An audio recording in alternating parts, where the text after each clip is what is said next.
Hey there, YouTube. We're back again on the King hauler.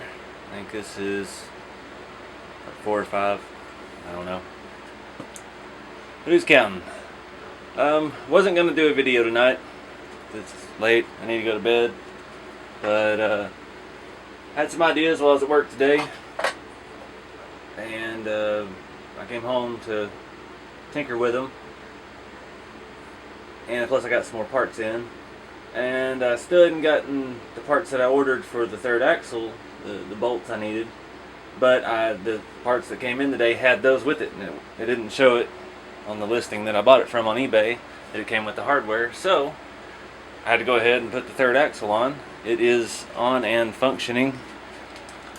Got our standard tandem setup, and then we have our independent third axle.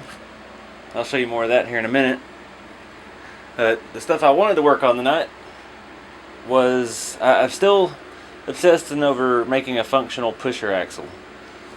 And if you're not familiar with 18-wheelers, pusher axle is not a drive axle. They can be anywhere on the truck. Usually they're in front of the rear drive tires, or sometimes there'll be one right behind it. And when it's under load, real ones are airbags, they lower down to help carry the weight of the truck, even out the weight across the length of it. And obviously they make kits for that are all pretty CNC machine brackets and little fake airbags with springs in them. But even with those are $60-$80 just for one axle. And I don't know, I had all these extra parts. I've got the Lesu suspension mount, the metal brackets, and I got an extra set of the factory Tamiya plastic links for the rear suspension. And after I changed out all the hardware for my drive axle here, I had enough hardware left over to do that. It all worked. So right now I just have it kind of pinned up there. I've got it through the cross member holes right there. I would have to drill some more holes in the rail to mount it, but right now I'm just playing with the idea. I think if I was to actually do it, I'd move it forward a little more, because once it's raised, it's a little close to the rear quarter fenders. But you can see it's not any suspension, there's not anything, it's just up and down. And that's kind of, how it works. It's a solid axle. That is a plastic Tamiya trailer axle that I had on a rock crawler trailer build that I just stole for this. Those are standard Tamiya front tires.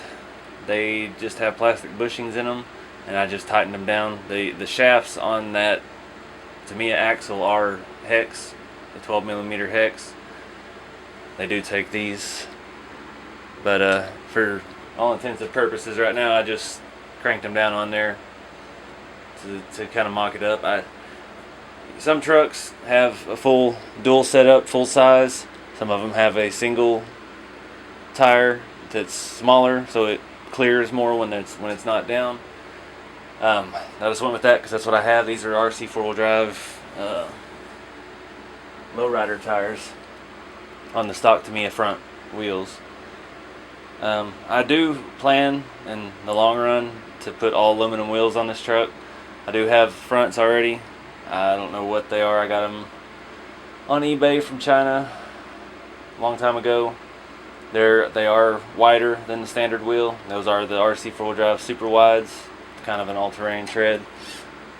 So they do stick out a little bit, which fits the look of a heavy truck. Tri-drives have a wider front stance, bigger tires usually. But yeah, not sure about the pusher axle.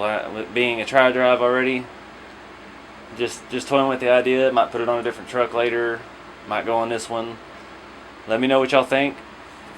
I'm kind of on the school of thought that I've got the space on there.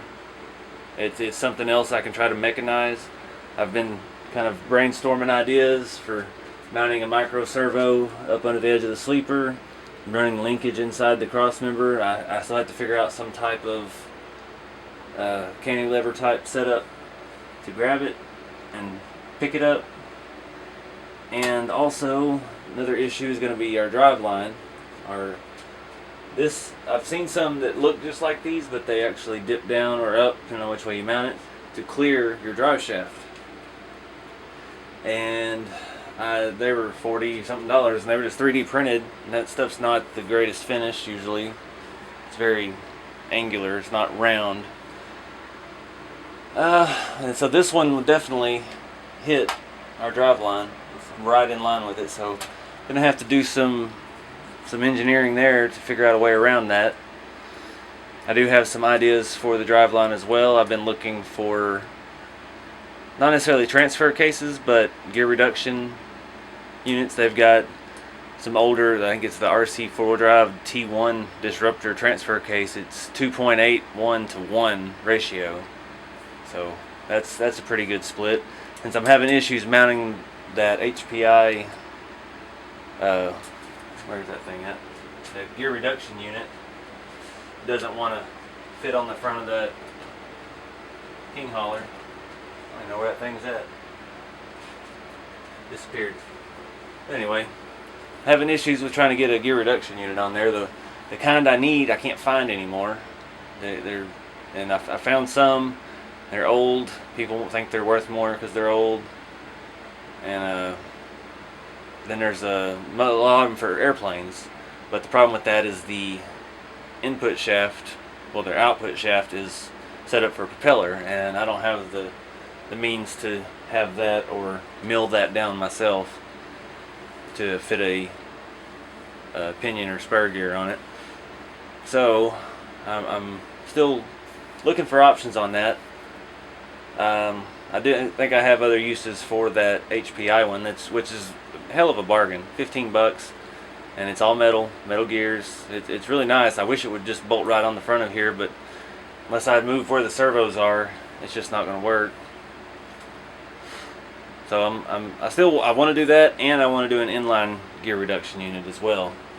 I was considering maybe putting a brushless system on it and have it geared down so low, the motor's just screaming and the truck's barely moving.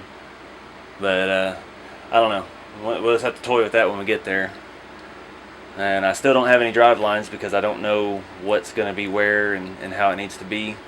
In the original setup, when I lengthened it the first time, I had this carrier bearing, just exactly what it is, just a bearing with a shaft with 2 outputs on it.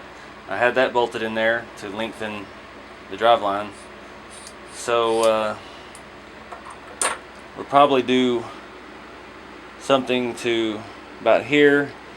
I'm hoping to get one of those transfer cases, and then something back further. Depending on how this works, we might have to do another one and then drop it down to the axle, which is not uncommon with real trucks. I've seen some that have 3 or 4 piece drive lines just to get to the rear axle. They want it tucked up nice and high. So it's not out of the question. It's just going to be expensive. These, see if I can bring you in here. These Lisu, however you say it, shafts that I put in here, they look awesome. They were a little expensive, but I think they're well worth it. They're very scale. See them move a little bit. But very happy with those. Looks like we lost some screws on our pusher here. There we go. I'll show you how that's, you can see a little, oh come on. One of these days I'm just going to buy a GoPro and be done with this. Some better light on it. You can see, oh now my screws are messing up. There we go. Basic setup, just very similar to what we did for the forward drive axle here, minus the shock, and the location's a little bit different because this axle is not a drive axle, so it really doesn't matter which way is up, which way faces where on it. So it can move this way and that way without having any issue, unlike the rear, the actual drive axle. And yeah, I did do some work on the pinion angle on the rear. Okay, sorry about that, camera died. I got it up here off the tripod so maybe you can see a little bit better if I can get it to focus.